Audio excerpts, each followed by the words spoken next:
بسم اللہ الرحمن الرحیم ناظرین، پروگرام مد مقابلے میں خوش آمدید۔ اور اب سب سے پہلے تمام دیکھنے والوں کو پاکستان کا جشن آزادی بہت بہت مبارک ہو۔ پاکستان ایک بہت بڑی نعمت ہے۔ اللہ رب العزت نے پاکستان کو آزادی دی 1947 میں 14 اگست 1947 کو۔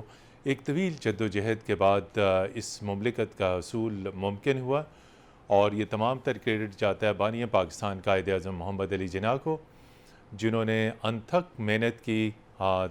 تمام تر مشکلات کے باوجود بہت شدید تنقید تھی انڈین کانگریس کی جانب سے، برٹشرز کی جانب سے، خود آل انڈیا مسلم لیگ کے اندر بہت جسے کہتے ہیں مختلف آراء تھی، مختلف اوپینین تھی، لیکن قائد اعظم محمد علی جناح نے کسی بھی موقع کے اوپر جب سے پاکستان موومنٹ شروع ہوئی، کسی پریشر کا، کسی چیز کا کے اوپر کوئی کمپرومائز نہیں کیا، اور بالآخر 14 اگست 1947 کو آزادی کا حصول ممکن ہوا۔ آج ہم اپنے پروگرام میں اس بات پہ بات کریں گے، اس نقطے پہ بات کریں گے کہ اپنے ان 76 برسوں میں پاکستان نے کیا کھویا، کیا پایا۔ تعلیم، ادب، ٹیکنالوجی، سائنس، دفاع، سلامتی، صنعتی ترقی، معاشی ترقی، ان تمام تر شعبوں میں پاکستان نے کتنی ترقی کی، کیا حاصل ہونا باقی ہے، اور بحیثیت قوم کیا ہم ایک قوم بن پائے، ہمارے اندر جو مختلف قسم کے اختلافات ہیں کیا وہ ختم ہو پائے۔ اور سب سے بڑا میسج ناظرین آج ہم نے یہ دینا ہے کہ ہم نے پاکستان کو آگے لے کے کیسے چلنا ہے۔ ہمارے پاکستان سے بہت بعد میں آزاد ہونے والے ممالک ترقی کی رفتار میں پاکستان سے آگے نکل گئے۔ یہ اس کا بھی جائزہ لینا ہے کہ کیا وجوہات ہیں کہ معاشی اور صنعتی ترقی کے اعتبار سے پاکستان وہ اہداف حاصل نہیں کر سکا جو پاکستان کے بہت بعد میں آنے والے ممالک نے وہ اہداف حاصل کیے۔ ان میں جنوب مشرقی ایشیا کے ممالک ہیں، جنوبی ایشیا کے ممالک ہیں، اور بہت سارے ممالک ہیں۔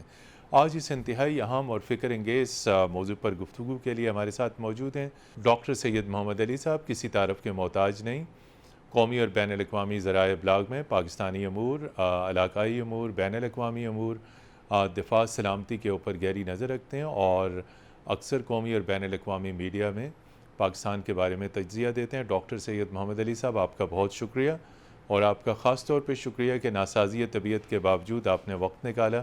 اور ناظرین ان کے ساتھ تشریف رکھتے ہیں، کسی تعارف کے محتاج نہیں، ملک کے بہت بڑے شاعر اور دانشور افتخار عارف صاحب۔ افتخار عارف صاحب 76 برس مکمل ہو چکے ہیں، 77واں یوم آزادی ہم منا رہے ہیں۔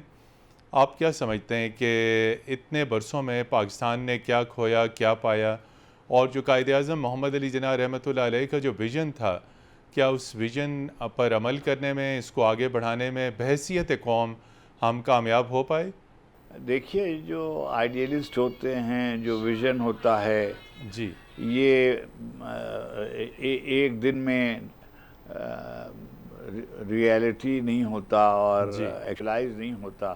کچھ حادثات ایسے ہوئے، جی، قائد اعظم علیہ الرحمہ جلدی رخصت ہو گئے قیام پاکستان کے فوراً بعد، اور جو اس کے بعد ان کے جو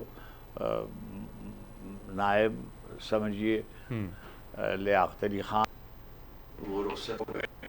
اس وقت کتنی یونیورسٹیاں ہیں قیام پاکستان کے وقت ہمارے ہاں کتنی سڑکوں کی، کتنی میل سڑکیں دستیاب تھیں، اب کتنی شاہراہیں ہیں۔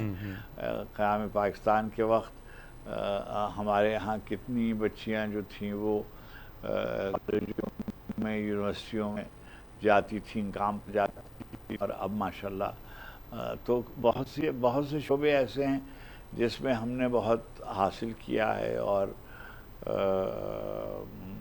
بلا شبہ ہم ناکام رہے ہیں بہت سی چیزوں میں۔ جمہوری اداروں کو پنپنے نہیں دیا گیا۔ مالیاتی ادارے دیکھیے، 1977 کے زمانے سے میں اگر شروع کروں یا 71 سے شروع کروں، نیشنلائزیشن ہو گئی۔ میں نظریاتی طور پر اس کے حق میں ہوں، لیکن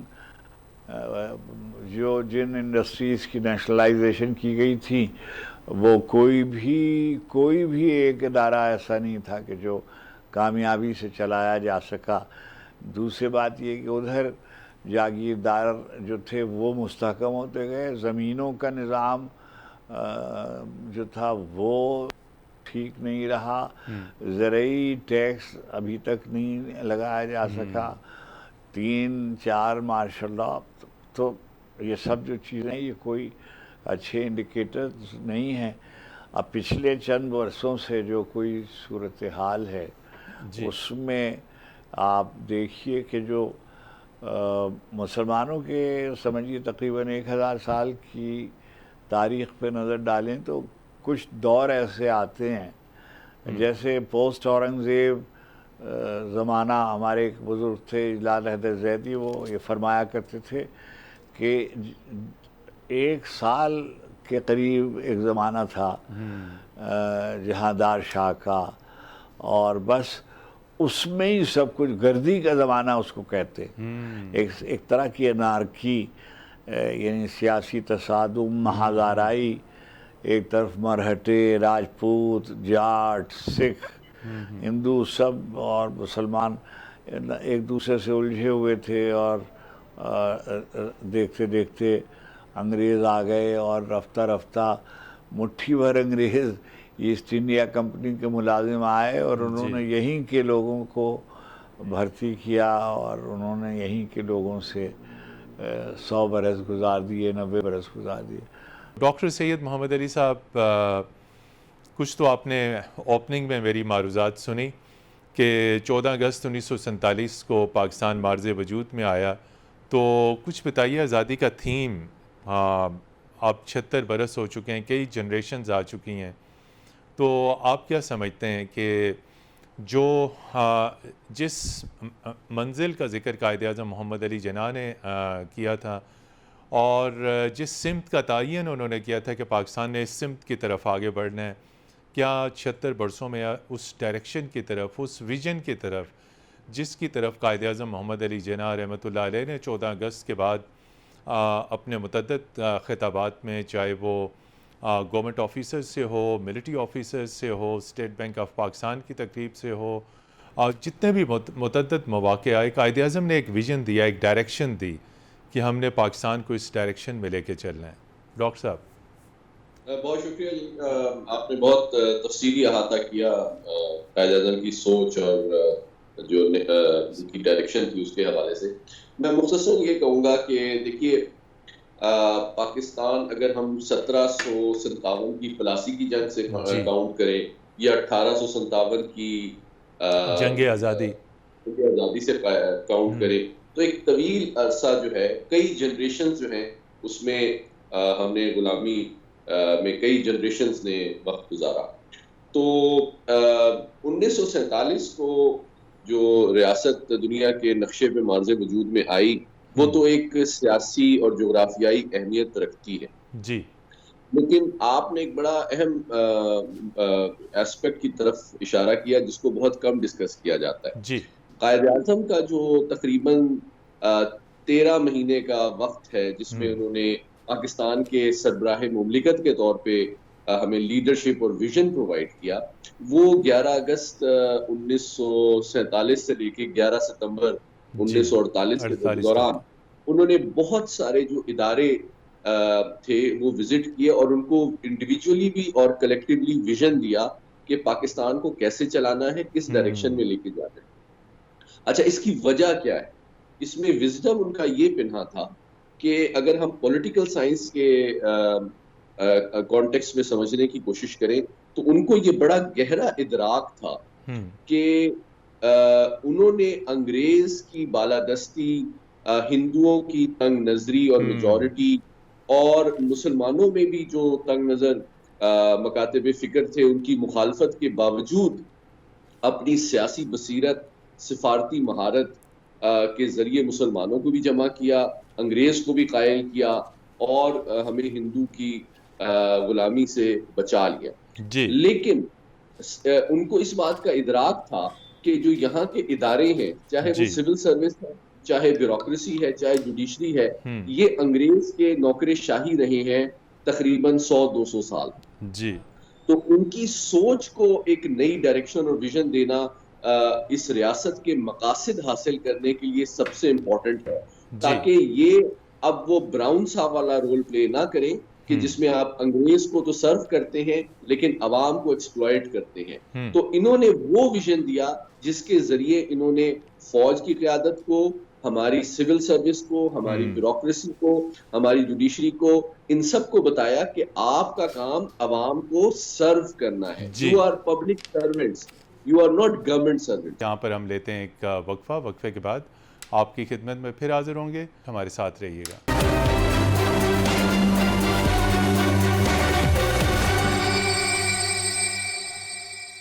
جی ناظرین، پروگرام مد مقابل میں خوش آمدید۔ آج ہے جشن آزادی۔ افتخار عارف صاحب، ہمیں یہ سارے حقائق، یہ واقعات یہ یقیناً ہمارے سامنے، لیکن ہم نے اور آپ جیسے جو بڑے دانشور ہیں، شاعر ہیں، ادیب ہیں، جنہوں نے ملک کے بہت اتار چڑھاؤ دیکھیں، آگے ہم نے نوجوانوں کو امید دینی ہے، ایک حوصلہ دینا ہے، چونکہ انہوں نے آگے قوم کو لے کے بڑھنا ہے۔ یہ نوجوان، چاہے ینگ ملٹری قیادت ہو، ینگ بیوروکریسی ہو، ینگ سیاستدان ہوں، نوجوان سرمایہ کار اور انٹرپرینیور ہیں، انہی کا زمانہ ہے۔ کیا امید، کیا ہوپ آپ دلا سکتے ہیں، اسپیشلی اگر آپ دیکھنے والوں کی خواہش پوری کریں تو اس حوالے سے، یعنی ایک امید اور ایک اچھے مستقبل کے حوالے سے اگر کوئی کلام ہے تو وہ پیش کریں۔ دیکھیے، جو ہماری سب سے بڑی پونجی اس وقت ہے وہ ہماری آبادی کے دو طبقے ایسے ہیں کہ جن کو اگر مواقع فراہم کیے جائیں اور ان کو ٹیپ کیا جائے تو اس ملک کی تقدیر بدل سکتی ہے۔ ایک تو طبقہ ہے نوجوانوں کا۔ جی، ہمارے ملک میں نوجوانوں کی تعداد ہے، اور وہ نوجوان صرف بڑے شہروں میں نہیں ہیں، وہ نوجوان ہمارے دیہات میں بھی ہیں اور ہمارے چھوٹے شہروں میں بھی ہیں۔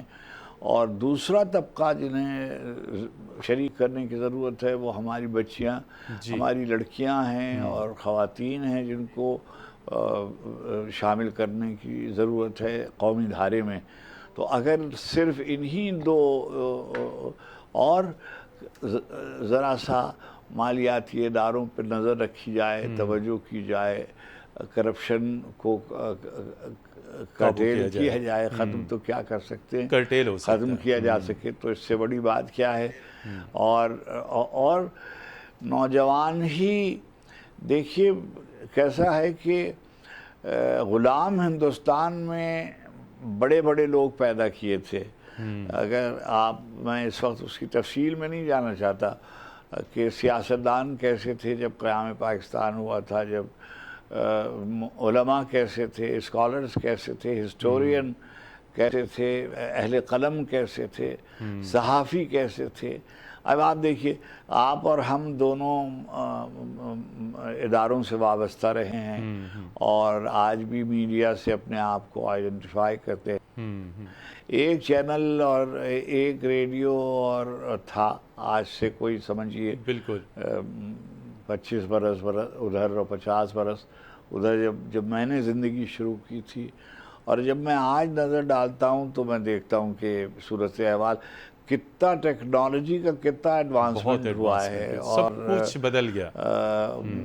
ہم نے کم ٹیکنالوجی کے زمانے میں کیسا اچھا پرفارم کیا، اور 100 سے زائد ٹیلی ویژن چینلز کے زمانے میں کیسا میڈیا کی جو اپری ہے وہ ہم سے دیکھی نہیں جاتی۔ ابھی جو رخصت ہوئی ہے گورنمنٹ ڈاکٹر صاحب پاکستان ڈیموکریٹک موومنٹ کی، اس نے بھی ایک اسٹریٹجی دی کہ سرکاری دفاتر کے اندر سادگی اپنائی جائے گی اور اخراجات میں کٹوتی کی گئی تمام۔ یہ ہم دیکھیں تو یہ بھی ویژن قائد اعظم محمد علی جناح رحمۃ اللہ علیہ میں تھا۔ وہ جب دیکھتے تھے کہ صبح سویرے اگر کابینہ کا اجلاس ہے، کوئی سرکاری اجلاس ہے، تو وہ بڑا سختی سے کہتے تھے کہ چائے سرو نہیں ہونی چاہیے، کہ چونکہ صبح کا وقت ہے تو جو حضرات میٹنگ میں آ رہے ہیں، کابینہ کے وزراء آ رہے ہیں، تو وہ یقینی طور پہ گھر سے ناشتہ کر کے آئے ہوں گے، چائے پی کے آئے ہوں گے۔ یہ وہ چھوٹی چھوٹی چیزیں ہیں، اگر ہم 77 برس میں ان اخراجات پہ کنٹرول کر پاتے، سادگی اپناتے جو قائد اعظم کا ویژن تھا، تو آسٹیریٹی ڈرائیو ہر حکومت کا یہ نعرہ رہا ہے، لیکن وہ عملاً نہیں ہو سکی۔ ڈاکٹر صاحب جی بالکل ٹھیک ہے، میں آپ سے کمپلیٹلی اگری کرتا ہوں، اور یہی وہ سوچ ہے جس کا میں نے آپ کی طرف آپ کی توجہ مبذول کرائی، جی کہ وہ یہ چاہتے تھے کہ وہ ادارے چونکہ انگریز نے قائم کیے تھے اور ان کا مقصد اپنی اس علاقے میں بالادستی کو قائم رکھنا، جی لوکل وسائل اور عوام کو ایکسپلائٹ کرنا تھا، تو ان کا وہ کلچر، سوچ اور انداز فکر جو ہے وہ اسی طرح ڈیولپ ہوئی تھی کہ وہ انگریز سے وسائل اور حکم لیتے تھے، لیکن لوکل لوگوں کو کنٹرول کرنا اور ایکسپلائٹ کرنا ان کا اصل کام۔ تو یہ دیکھیں تقریباً 1857 سے 1947 تک 90 سال میں 3-4 جنریشنز سول سروس کی ایسے اسی بالکل انداز فکر میں پروان چڑھی۔ تو اصل بات جو ہے، جو ہمیں آج بھی ضرورت ہے، لیکن میں یہ سمجھتا ہوں کہ ہماری آج بھی جو نوجوان سیاسی قیادت اقتدار میں آئی ہے، اور ہماری فوجی قیادت اور ہماری سیاسی قیادت، اس میں یہ خواہش اور یہ ادراک نظر آ رہا ہے کہ ہمیں بیرونی دنیا اور بیرونی طاقتوں پہ بہت زیادہ انحصار کرنا شاید دانش مندی بھی نہیں ہے، کیونکہ جس طرح انٹرنیشنل پالیٹکس میں کہتے ہیں نا، there no free lunches in international G politics. وہ بھی ریاست اگر آپ کو کوئی ہیلپ کرتی ہے نا متین صاحب، جی وہ ان ریٹرن اس سے شاید آپ سے کچھ زیادہ مفاد آپ کو وابستہ ہوتا ہے، بالکل مفاد ہاں ایسے ہی ہے۔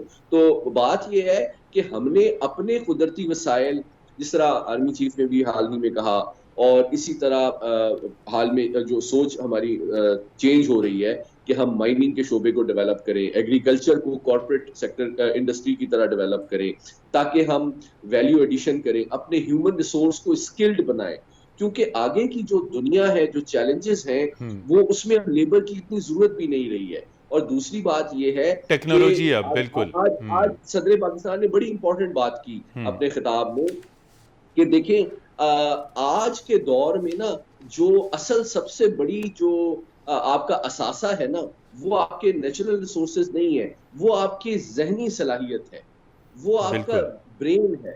جو برین پاور ہے، جو نالج ہے، جو وزڈم ہے، اسی کے ذریعے آپ انوویشن کرتے ہیں، اسی کے ذریعے آپ قدرتی وسائل کو ویلتھ میں، کوالٹی آف لائف میں اور ڈیولپمنٹ میں کنورٹ کرتے ہیں۔ تو اصل چیز جو سب سے امپورٹنٹ ہے، وہ آپ نے اپنے ہیومن ریسورس کو ڈیولپ کرنا ہے، اس کو ایسا اسکل بنانا ہے۔ دیکھیں میں ایک مختصراً ایک بات کرتا جی چلوں۔ دیکھیے ہماری فوج جو ہے وہ دنیا کی بہترین فوج سمجھی جاتی ہے، اور ہمارے جو دشمن ہیں اور مشرقی ہمسائے ہیں، وہ ان کو بہت رسپیکٹ اور فیئر کرتے ہیں۔ اچھا، اگر ہم اس طاقت کے توازن کے ساتھ ساتھ پاکستان کو خوشحال اور سفارتی اور معاشی میدان میں بھی اتنا ہی انفلوئنشل، پراسپرس بنانا چاہتے ہیں، تو پھر ہماری ضرورت اس بات کی ہے کہ ہمارا تاجر، ہمارا سفارتکار، ہمارا انڈسٹریلسٹ، ہمارا کسان بھی اپنے اپنے شعبوں میں دنیا میں بہترین ہو۔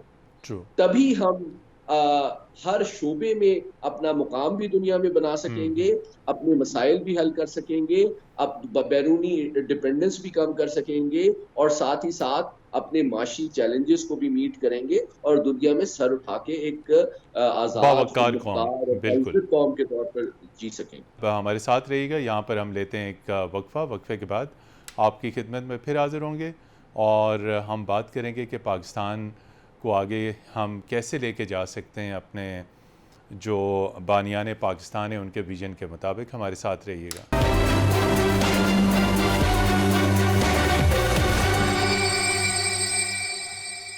جی ناظرین، پروگرام مد مقابل میں خوش آمدید۔ آج ہے جشن آزادی، اور ڈاکٹر سید محمد علی صاحب، آج یہ ایک بہت تاریخی دن ہے۔ ایک تو ہم جشن آزادی منا رہے ہیں، اور دوسرا پرامن انتقال اقتدار، ایک ڈیموکریٹک جو ہے وہ ایرا ختم ہوتا ہے، ایک جمہوری دور بڑے پرامن طریقے سے ختم ہوا، اور نگران حکومت کا قیام عمل میں آیا، اور بہت سرپرائز ملا قوم کو کہ بلوچستان سے ایک ینگ لیڈرشپ انوار الحق کاکڑ صاحب کو ملک کا نگران وزیر اعظم مقرر کیا گیا، تمام اتفاق رائے کے ساتھ۔ آج انہوں نے ایوان صدر میں حلف بھی اٹھایا، اور اس کے فوراً بعد وزیر اعظم ہاؤس تشریف لے گئے، جہاں انہوں نے اپنی ذمہ داریاں سنبھال لیں۔ چونکہ آپ گورننس، بین الاقوامی امور پہ نظر رکھتے ہیں، کیا چیلنجز سامنے ہو سکتے ہیں نئے وزیر اعظم کے، اور کیا آپ سجیسٹ کریں گے کہ ان چیلنجز پہ قابو پانا صرف ان کے لیے ممکن ہوگا، یا ان کی ٹیم کیبنٹ اچھی ہونی چاہیے، یا بیوروکریسی نے کام کرنا ہے؟ چونکہ بہت سارے مسائل پیچھے ہیں ہمارے، اور نگران حکومت بھی ہے، انتخابات بھی کرانے ہیں، چیلنجز بہت بڑے ہیں. افتخار عارف صاحب نے IMF کا ذکر کیا، اس معاہدے کی بھی پاسداری کرنی ہے. جی ڈاکٹر سید محمد علی صاحب. جی شکریہ. چونکہ آپ کا وقت محدود ہے، میں جی کوشش کروں گا کہ آپ کے جو جامعہ سوال ہیں ان کا مختصراً جواب دے سکوں. دیکھیں، جس طرح میں نے پچھلے سیگمنٹ میں گزارش کی تھی کہ 75 سال میں جو ہمارا سب سے بڑا چیلنج میرے خیال میں رہا ہے وہ یہ رہا ہے کہ ہم نے اپنی سوچ کو ڈی کالونائز نہیں کیا، اور ہماری اشرافیہ اور ایلیٹ ابھی تک ایکسٹرنل سولوشنز کی توقع کرتی ہے داخلی گورننس، سیکیورٹی اور معاشی مسائل حل کرنے کے لیے. تو میں اس میں جو امید کی کرن یہ دیکھتا ہوں کہ تواہن و کراہن ہی صحیح، جب آج کی سیاسی، فوجی اور جو قومی قیادت ہے اس کو یہ ادراک بتدریج ہو رہا ہے کہ بیرونی انحصار کی بہت بھاری قیمت ہم نے ادا کی ہے. کچھ تو جو قرضے اور امداد باہر سے آئی اس کا ہم نے اتنا ایفیشینٹ طریقے سے استعمال بھی نہیں کیا، اور دوسرا اس کی قیمت بھی بہت ادا کرنی پڑی. الائنسز جب آپ بڑی پاورز کے ساتھ بناتے ہیں تو اس کی قیمت بھی ادا کرنی پڑتی ہے. بالکل میں اس کی تفصیل میں نہیں جاؤں گا. اچھا، لیکن اب جس طرح رات کو آرمی چیف نے خطاب کیا، آج صدر پاکستان نے خطاب کیا، اور شاید کچھ دیر بعد کل یا پرسوں آپ کو نئے وزیر اعظم کی سوچ بھی سننے کو ملے، تو مجھے ان سے ملاقات رہی ہے، تو مجھے ان تینوں کی سوچ میں یہ چیز نظر آتی ہے کہ اب پاکستان کو کرنا تو یہ قائد اعظم نے ہمیں 77 سال پہلے بتایا تھا، لیکن ہم نے انفارچونیٹلی غلطیاں کر کے ہم تواہن و کرہن اسی طرف جا رہے ہیں نقصان اٹھانے کے بعد، کہ بھئی ہم نے اپنی افرادی قوت کو اسکلفل بنانا ہے، اس کو نالجبل اور کیپیبل بنانا ہے، اس کے اندر یہ اہلیت، صلاحیت اور قابلیت پیدا کرنی ہے کہ وہ قوم اپنے ملک کے داخلی وسائل کو ڈیولپ کر سکے، اس کے ذریعے خوشحالی اور گورننس کے چیلنجز کو میٹ کر سکے اور بیرونی انحصار کو کم کرے. تو میں یہ سمجھتا ہوں کہ جو اب نئی انٹرم گورنمنٹ آئی ہے اس کے لیے چیلنجز بھی اور اپرچونٹیز کیا ہے میں کوئکلی آئیڈینٹیفائی کر دیتا ہوں. چیلنج تو سب سے بڑا یہ ہے کہ اچھا، یہ ایک اچھی بات ہے کہ پیسفلی، کانسٹیٹیوشنلی اور ایک الیکٹڈ گورنمنٹ نے اپنی ٹرم پوری کی ہے، اور ایک پیسفل، گریسفل، ڈگنیفائڈ طریقے سے ٹرانسفر آف پاور ہوا ہے. یہ ایک پازیٹیو ڈیولپمنٹ ہے for democracy as a system and for the continuation of the constitution. لیکن چیلنج ان کے لیے یہ ہے کہ ظاہری بات ہے کیونکہ ان کی کوئی پولیٹیکل کانسٹیٹوئنسی تو بڑی نہیں ہے، آج کوئی سیاسی حلقہ نہیں ہے. ہاں ٹھیک ہے، لیکن ان کے پاس اپرچونٹی بھی ہے جو کہ ڈیموکریٹک لیڈرز، جو کہ پاپولر پالیٹکس اور کانسٹیٹوئنسی پالیٹکس کی وجہ سے جو مشکل فیصلے نہیں کر سکتے وہ یہ کریں گے، وہ یہ شاید کر سکیں گے. آپ بات سمجھے، ابھی افتخار عارف صاحب نے بڑی امپورٹنٹ بات کی، آپ نے ایگریکلچرل ٹیکس نہیں لگایا، آپ نے ٹریڈرز کے اوپر ٹیکس نہیں لگایا. میں ایک اور اضافہ کر دیتا ہوں، ٹھیک ہے، کیونکہ ہماری کسی بھی پولیٹیکل پارٹی کے لیے یہ پولیٹیکلی کاسٹلی بہت ہے، کیونکہ جو لوگ الیکٹ ہو کے پارلیمنٹ میں آتے ہیں وہ اس انٹرسٹ گروپ سے تعلق رکھتے ہیں جاگیردارانہ پس منظر یا بزنس کمیونٹی کے اوپر ٹیکس کے خلاف ہوتے ہیں. تو آج جو حکومت، جو وزیر اعظم نے حلف لیا ہے، میں امید کرتا ہوں کہ وہ اس کو ایک اپرچونٹی بھی سمجھیں گے. الیکشن تو ہونے چاہیے، لیکن وہ ان کے اوپر وہ کمپلشنز اور لمیٹیشنز نہیں ہیں جو کہ الیکٹورل پالیٹکس کی وجہ سے، کانسٹیٹوئنسی پالیٹکس کی وجہ سے الیکٹڈ گورنمنٹ کے اوپر ہوتے ہیں. اور شاید وہ ٹیکس نیٹ کو وائڈ کرنے اور دیگر معاملات میں مشکل فیصلے بھی کرنے کا ان کے پاس اپرچونٹی ہے. جی افتخار عارف صاحب، اگر ہم 1947 سے قبل بھی اور 1947 کے بعد بھی پاکستان میں شاعروں، ادیبوں اور اہل قلم کی بہت بڑی کنٹریبیوشن رہی، بہت بڑا کردار رہا، ہم نے فیض احمد فیض جیسے بہت بڑے ایڈیٹر، پروفیسر، شاعر، اس کے بعد حبیب جالب صاحب، فراز صاحب، بہت بڑے بڑے شعراء، اور پھر ماشاءاللہ آپ کا بہت بڑا نام ہے۔ سوال اسپیسیفکلی یہ ہے کہ کتابیں بہت لکھی گئیں، بہت سارے کلیات آئے، سب چیزیں آئیں، آپ نوجوان نسل کا آپ نے ذکر کیا، کتنا اہم ہے مطالعے کے ساتھ ہمیں جڑنا؟ آج ہم دیکھ رہے ہیں کہ یہ سوال بہت براڈر ہے، نہ صرف پاکستان بلکہ پوری اسلامی امہ میں مطالعے کا جو شوق ہے، لکھنا، تحقیق کرنا، پڑھنا، وہ شوق کم ہوتا جا رہا ہے۔ اور چیزیں آپ نے ٹیکنالوجی کا یقینی طور پہ ذکر کیا، لیکن آج اگر ہم مغرب سے موازنہ کریں تو علم، تحقیق اور اس تمام شعبوں میں ہم شاید وہ اہداف حاصل نہیں کر پائے جو کرنے تھے۔ جی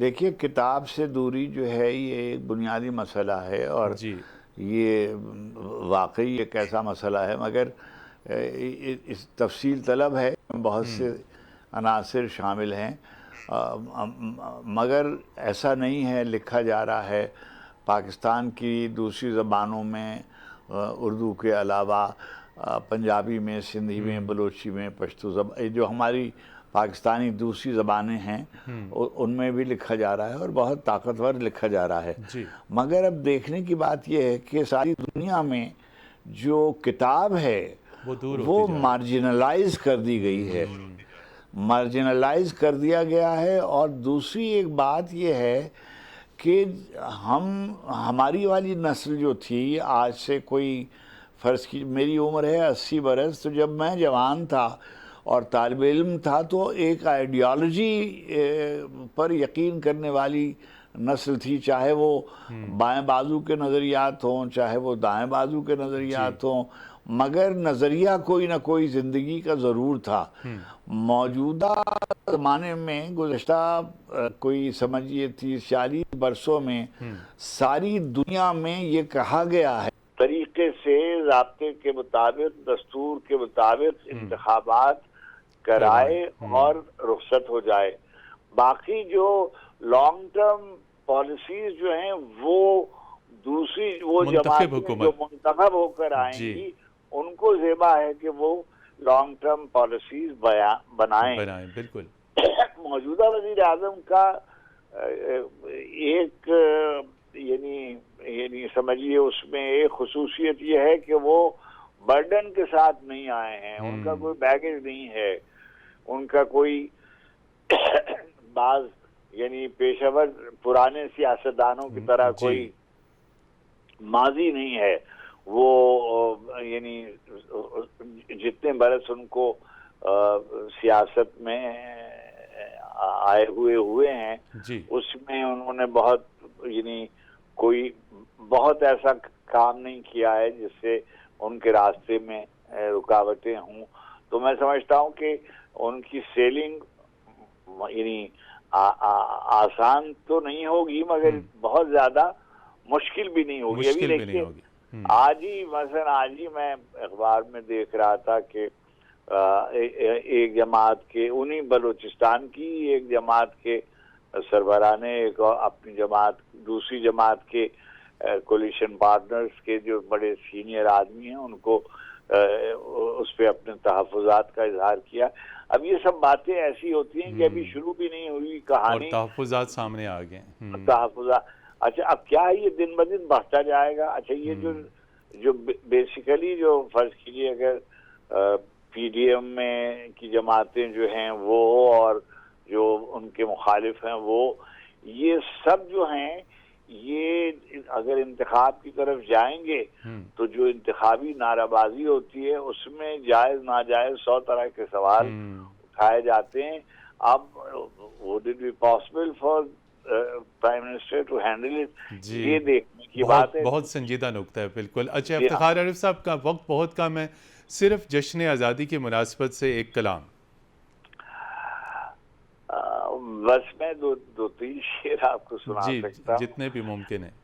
ہم اپنے رفتگاں کو یاد رکھنا چاہتے ہیں، ہم اپنے رفتگاں کو یاد رکھنا چاہتے ہیں، دلوں کو درد سے آباد رکھنا چاہتے ہیں۔ واہ واہ، بہت خوب۔ ہم اپنے رفتگاں کو یاد رکھنا چاہتے ہیں، دلوں کو درد سے آباد رکھنا چاہتے ہیں.